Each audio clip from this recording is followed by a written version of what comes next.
21 ग्राम experiment सन 1907 में Duncan मैकडोगल द्वारा किया गया एक वैज्ञानिक अध्ययन था। मैकडोगल का कहना था कि इंसान की आत्माओं का भी खुद का वजन होता है और इसे साबित करने के लिए उन्होंने यह एक्सपेरिमेंट किया था जिसमें 6 ऐसे लोगों का वजन किया गया जो मरने वाले थे। मरने के बाद उन 6 लोगों में से एक का वजन 21 ग्राम कम हो गया, लेकिन 6 में से सिर्फ एक के वजन में परिवर्तन होने के कारण वैज्ञानिक समुदायों द्वारा इसे नकार दिया गया। लेकिन उनकी यह धारणा कि इंसानों में आत्मा होती है और उसका वजन 21 ग्राम होता है, यह लोगों के बीच में आज तक प्रसिद्ध है। इस वीडियो में आप इतिहास के ऐसे दिलचस्प और अनसुनी बातों के बारे में जानोगे जिनके बारे में शायद ही आपने आज से पहले कभी सुना हो। Number 1, dB Cooper. यह घटना 24 नवंबर 1971 की है, जब डैन कूपर नाम का एक व्यक्ति काला सूट पहनकर और काला बैग लेकर एक जेंटलमैन की तरह अमेरिका के पोर्टलैंड एयरपोर्ट पर पहुंचता है और टिकट काउंटर से बोइंग 727 प्लेन में अपने लिए $20 में पोर्टलैंड से सिएटल की एक तरफा टिकट बुक कराता है। उस समय अमेरिका के एयरपोर्ट्स में ज्यादा सुरक्षा के इंतजाम नहीं थे, इसलिए डीबी कूपर अपने बैग को आसानी से प्लेन के अंदर ले जाने में सफल हो गए और आराम से अपनी सीट पर जाकर बैठ गया।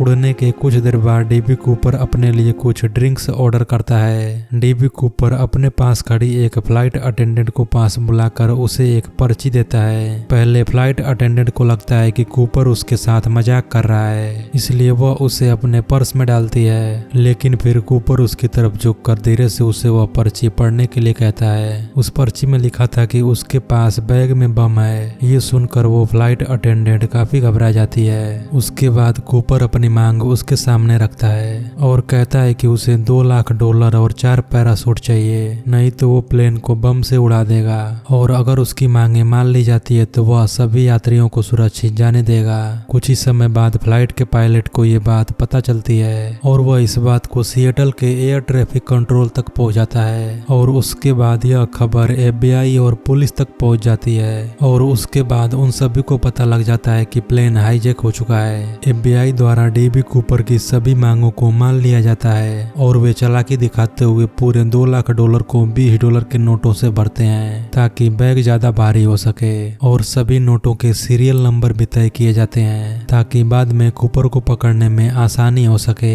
5:39 PST में प्लेन सिएटल के एयरपोर्ट पे लैंड करता है और कूपर को पैराशूट और पैसा मिलने के बाद वह अपने वादे के मुताबिक सभी 36 यात्रियों को प्लेन से सुरक्षित उतरने देता है। वह प्लेन में 2 पायलट, एक फ्लाइट इंजीनियर और एक फ्लाइट अटेंडेंट को रहने के लिए कहता है, और प्लेन मेक्सिको के लिए उड़ान भरती है, और FBI चालाकी से 2 अमेरिकी जासूसी जहाजों को प्लेन के पीछे लगा देती है। उड़ान के दौरान पायलट बताता है कि प्लेन में मेक्सिको पहुंचने जितना ईंधन नहीं है, तो कूपर उससे प्लेन को रेनो नेवेडा की तरफ ले जाने को कहता है। 8 बजे के करीब एयर स्टायर खुलने के कारण कॉकपिट में वार्निंग की लाइट जलने लगती है और डीबी कूपर पैसे और पैराशूट लेकर जहाज से कूदता है और हमेशा के लिए गायब हो जाता है। 10:15 में खुले एयर स्टायर के साथ बोइंग 727 प्लेन रेनो एयरपोर्ट पर लैंड करती है और प्लेन को पुलिस और FBI एजेंट्स द्वारा चारों तरफ से घेर लिया जाता है, लेकिन कुछ ही देर में उन्हें पता चल जाता है कि डीबी कूपर भाग चुका है। कूपर को पकड़ने के लिए FBI द्वारा नोरजैक नाम से खोज शुरू की जाती है। आंखों देखे गए लोगों द्वारा कूपर का एक स्केच तैयार किया जाता है। लैंड किए गए इलाके में बहुत से किलोमीटर तक जंगलों और नदियों में कई महीनों तक खोज चलती है। बहुत से घरों की भी छानबीन की जाती है, लेकिन कूपर और उसके पैराशूट का कोई पता नहीं चलता। कुछ ही दिनों में डीबी कूपर पूरी मीडिया में छा जाता है। दरअसल इसका नाम डीबी कूपर नहीं बल्कि डैन कूपर था। एक न्यूज़पेपर ने गलती से डैन कूपर का नाम डीबी कूपर लिख दिया था और लोगों को ये नाम ज्यादा पसंद आने लगा। इस तरह से एक न्यूज़पेपर की गलती के कारण डैन कूपर का नाम डीबी कूपर रखा गया और वो हर जगह इसी नाम से प्रसिद्ध हो गया। FBI बहुत कोशिश करती है, लेकिन डीबी कूपर के बारे में कुछ भी पता नहीं चलता।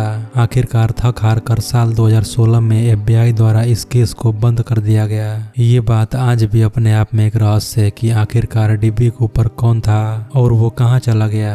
नंबर 2, टोमिनो जेल। माना जाता है कि यह पोयम शापित है और इस पोयम को जिसने भी पढ़ा है अब वो इस दुनिया में नहीं है या उसके साथ कुछ न कुछ बहुत बुरा हुआ है। साल 1919 में साइजो यासो ने एक पोयम लिखी थी, टोमिनो जेल, और ऐसा माना जाता था कि ये जो पोयम है वो शापित है। साल 1920 आते आते हर कोई इस पे विश्वास करने लगा था कि जो भी इस पोयम को पढ़ेगा उसके साथ कुछ न कुछ अनहोनी जरूर होगी। जिस किताब के अंदर इस कविता को पब्लिश किया गया था उसमें ये साफ साफ वार्निंग लिखा था कि अगर आप किताब में लिखी गई किसी भी पोयम को पढ़ोगे तो आपके साथ कुछ बहुत बुरा हो सकता है। हालांकि इस किताब के अंदर और भी बहुत सारी पोयम थी, लेकिन सबसे ज्यादा हाईलाइट हुई टोमिनो जेल। जब साइजो ने इस पोयम को लिखा था तब उनकी उम्र महज 27 वर्ष थी। ये पोयम शापित है इसके बारे में लोगों को तब पता चला जब सूजी तेरायामा नाम के एक फिल्म मेकर ने टोमिनो जेल से इंस्पायर्ड होकर एक मूवी बना डाली। इस मूवी का नाम था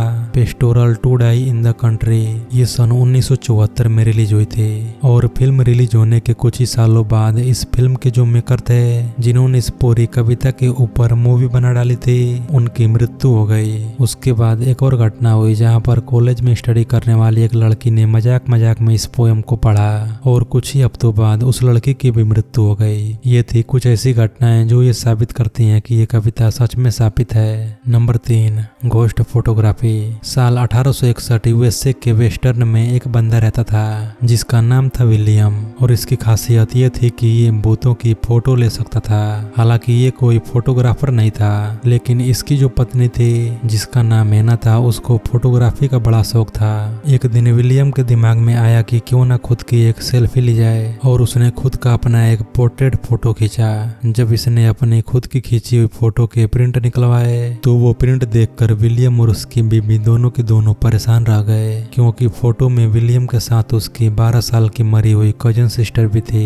ये किसी चमत्कार से कम नहीं था। विलियम को भी अपनी आंखों पर यकीन नहीं हुआ और उसके बाद ये जो घटना थी इसकी पूरी खबर पूरे शहर में आग की तरह फैल गई। इसके बाद विलियम इतना ज्यादा फेमस हो गया कि लोग इसको the father of ghost photography के नाम से जानने लगे। अब जिन लोगों को भी ऐसी फोटोज का शौक था, मतलब अगर उनके किसी परिजन की मृत्यु हो गई और वो उसके साथ फोटोज खिंचाना चाहते हैं तो वो लोग विलियम की स्टूडियो के बाहर लंबी लंबी लाइन लगाकर वेट करते थे। अब चूंकि विलियम था एक बिजनेस माइंड आदमी और उसने इस मौके का पूरा फायदा उठाया और बहुत सारे पैसे कमाए। उसके बाद लोगों को उसके ऊपर थोड़ा थोड़ा शक होने लगा। लोगों को लगा कि विलियम ऐसी फोटो कैसे खींच पाता है और विलियम ने जैसे ही अपने आसपास ऐसी बातें सुनी उसने अपनी दुकान करी बंद और वहां से फरार हो गया। उसके बाद लगभग 7 साल के बाद विलियम ने अपना यह धंधा फिर से न्यूयॉर्क में शुरू किया, लेकिन उस टाइम तक लोग थोड़े समझदार हो गए थे। लोग समझ गए थे कि विलियम हमारे साथ फ्रॉड कर रहा है और इसके बाद वहां के लोगों ने विलियम के बारे में पुलिस को बताया और पुलिस ने विलियम को गिरफ्तार कर लिया। पुलिस ने विलियम से बहुत पूछताछ की कि आखिर वो कैसे भूतों के साथ फोटो खींच लेता है, जबकि उस वक्त तो टेक्नोलॉजी भी इतनी एडवांस नहीं थी। लाख कोशिशों के बाद भी विलियम ने अपना मुंह नहीं खोला। हालांकि कुछ सालों बाद उसे छोड़ दिया गया, लेकिन ये राज आखिर एक राज ही रह गया कि आखिर ऐसी कौन सी ट्रिक्स थी जिससे विलियम मरे हुए भूतों के साथ फोटोज को खींच लेता था। Number 4, Julian Koepcke. ये घटना दिसंबर 1971 की है। जूलियन की मां लाइमा शहर में काम करती थी और उसके पिता अमेजन रेन फॉरेस्ट में वाइल्ड लाइफ में रिसर्च करते थे। जूलियन अपने पिता के पास जाने के लिए अपने माँ से जिद करती है। बहुत जिद के बाद जूलियन की मां ने उसकी और अपनी टिकट को लंसा की फ्लाइट 508 में बुक करवा ली। उन्हें 24 दिसंबर को सुबह जल्दी ही उड़ान भरनी थी, लेकिन खराब मौसम के चलते उड़ान को 7 घंटे के लिए डिले कर दिया गया। फाइनली दोपहर को फ्लाइट 508 ने लाइमा से लूसिटोस के लिए उड़ान भरी। शुरुआत में सब ठीक चल रहा था, लेकिन थोड़ी देर बाद ही मौसम अचानक बदलने लगा। प्लेन के चारों तरफ घने काले बादल छाने लगे। कुछ देर बाद प्लेन के चारों तरफ अंधकार सा छा चुका था। ऐसा लग रहा था जैसे कुछ ही देर में कोई भयंकर तूफान आने वाला है। जैसे ही फ्लाइट 508 21,000 फीट के एल्टीट्यूड पर पहुंचती है तो अमेजन रेन फॉरेस्ट के ऊपर उस एरिया में खराब मौसम अब तूफान में बदल चुका था। लेकिन इतने खराब मौसम के बाद भी पायलट ने उड़ान को कंटिन्यू रखने का फैसला किया। कुछ देर बाद ही तेज आंधी और तूफान की वजह से प्लेन का संतुलन बिगड़ने लग गया और अचानक प्लेन के लेफ्ट विंग पर बिजली गिरी। इस लाइटनिंग स्ट्राइक के कारण प्लेन का फ्यूल टैंक इग्नाइट हो गया। कुछ देर बाद ही प्लेन का विंग जिसमें आग लगी थी वो टूटकर प्लेन से अलग अलग हो गया और प्लेन अनकंट्रोल्ड होकर अपने नोज के बल नीचे गिरने लगा। जैसे ही प्लेन 10,000 फीट के एल्टीट्यूड पर पहुंची तो प्लेन 2 टुकड़ों में टूटकर अलग हो गई। लेकिन तभी एक चमत्कार हुआ।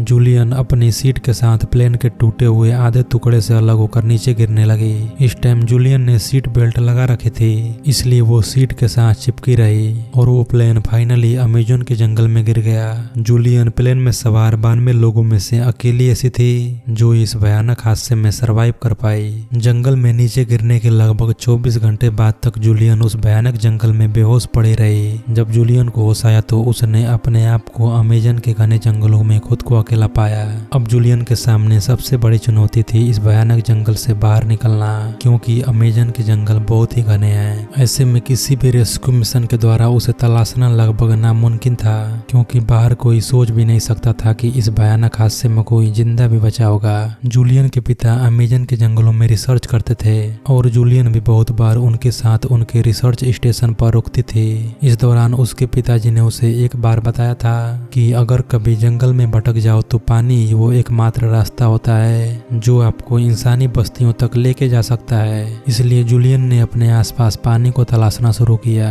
और लकीली उसे पानी की एक छोटी स्ट्रीम मिल भी गई। जहरीले जानवरों और मांसाहारी जानवरों से बचते बचते कई दिनों तक इस धारा का पीछा करते करते जूलियन एक बड़ी नदी के किनारे तक पहुंच भी गई। लेकिन अभी भी वहां किसी इंसान की मौजूदगी के संकेत नहीं दिखाई दे रहे थे, तो उसने नदी के बीच में तैरकर जल्दी से किसी इंसानी बस्ती तक पहुंचने का फैसला लिया।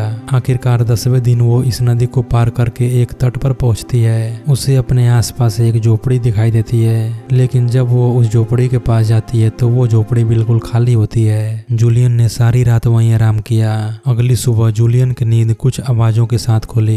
ये आवाजें झोपड़ी के बाहर काम करने वाले लकड़हारों की थी। जब ये लकड़हारे झोपड़ी के अंदर आए तो जूलियन ने उन्हें पिछले 11 दिनों में अपने साथ घटी घटनाओं के बारे में बताया, जिसके बाद उन्होंने जूलियन को पास के सुरक्षित गांव में पहुंचाया, जहां से एक लोकल पायलट के द्वारा जूलियन को हॉस्पिटल पहुंचाया गया। इस तरह केवल अपने हौसले और हिम्मत की वजह से 10,000 फीट से गिरकर और 11 दिन अमेज़न जैसे भयानक जंगलों में रहकर भी जूलियन जिंदा बच गई। ये बड़ी चौंका देने वाली घटना थी। तो दोस्तों, ये रही हमारी आज की वीडियो। उम्मीद है आपको ये वीडियो काफी पसंद आई होगी। सो मिलते हैं अगले किसी ऐसी इंटरेस्टिंग वीडियो के साथ।